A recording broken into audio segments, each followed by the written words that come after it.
Hello everyone and welcome to the Deercast. You are joining us in August.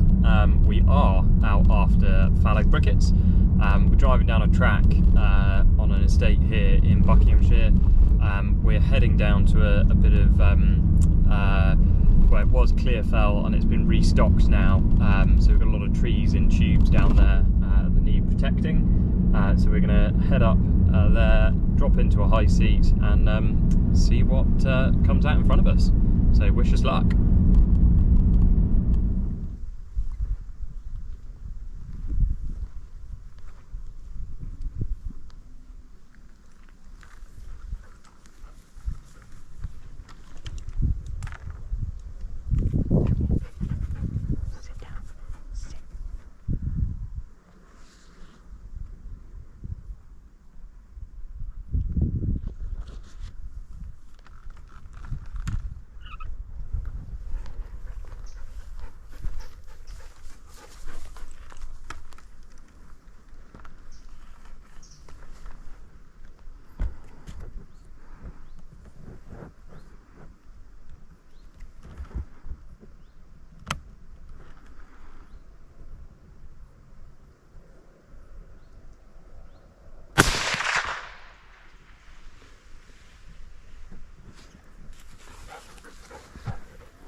So plan had been to sit in a high seat back there overlooking some restock, but as soon as I pulled up in the car there was a massive group of fallow bucks and prickets in there, and stupidly I thought, I mean, they spooked at the side of the car and legged it, and I thought, well, I'll just see if they haven't gone very far, because an arable field just behind where the restock is came out onto the field, and surprise they weren't there, but just on this margin just ahead of us there was a very young little muntjac buck just grazing away along on a grass margin. So I managed to get to within 100 metres of him and took him with a headshot off the sticks, which is fantastic. So some great venison for the freezer.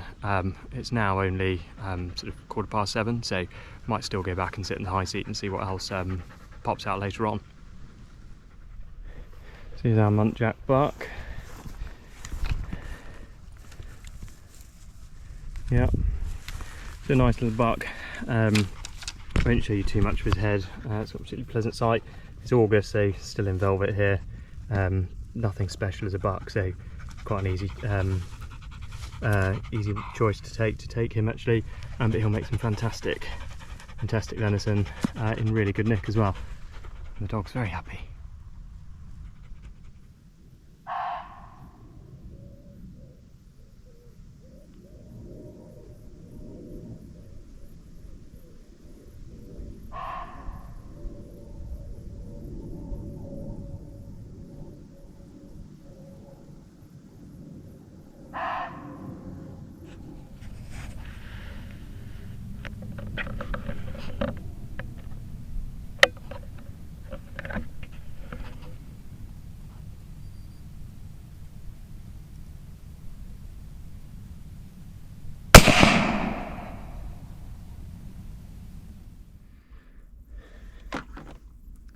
So as you can tell, it's got pretty dark, about 9 o'clock now, so we've called it quits. We ended up back in the high seat that we started off at, and had a muntjac doe that just sort of crept out, probably at about 8 o'clock-ish.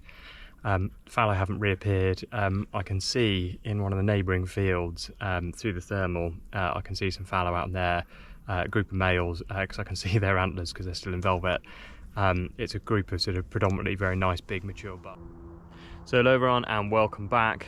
You'll have seen from last night's footage that unfortunately the GoPro cut off just as we were kind of summarising the stalk, and I thought it was just really important this morning to just kind of address a couple of bits in yesterday's video.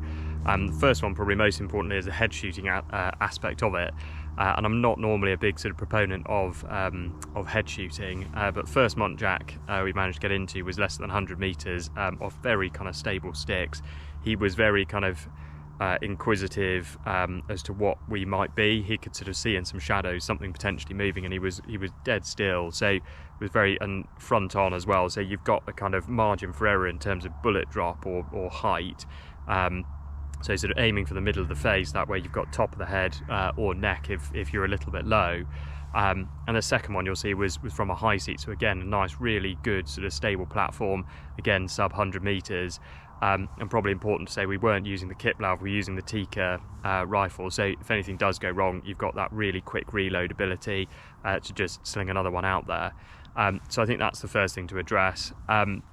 Second thing was just going to summarise the Stalk. So we went out initially to go to a high seat. Plan was to get into some fallow, but they were already out by the time we got to the high seat. So could hear a muntjac barking off in the distance. So we got down out of the high seat, went for a little wander, saw that first muntjac, came back to the high seat, and that's when the second one, the doe, sort of then wandered out, probably sort of half an hour or so later. Anyway, hope you really enjoyed this video. We'll probably go back to that high seat at some point to try and track down those fallow. So hopefully you'll join us on the next one.